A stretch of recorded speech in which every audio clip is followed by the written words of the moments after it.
Nakapagtala naman ng mahigit 3.2 million pesos na nakolektang kita ang Market and Slaughterhouse Office sa Burgos mula Enero hanggang Nobyembre ngayong taon.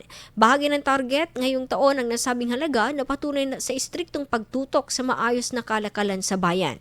Samantala nakaproseso naman ang Business Permit and Licensing Office ng mahigit 600 business permits kabilang ang mga bagong aplikasyon at renewal bilang bahagi ng pagpapanatili ng organisado at patas na pagnenegosyo.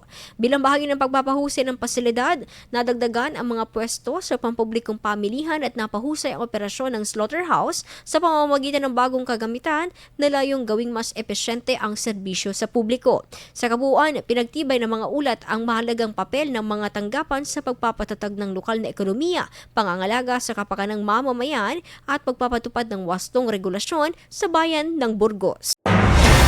IFM News. IFM News. IFM News.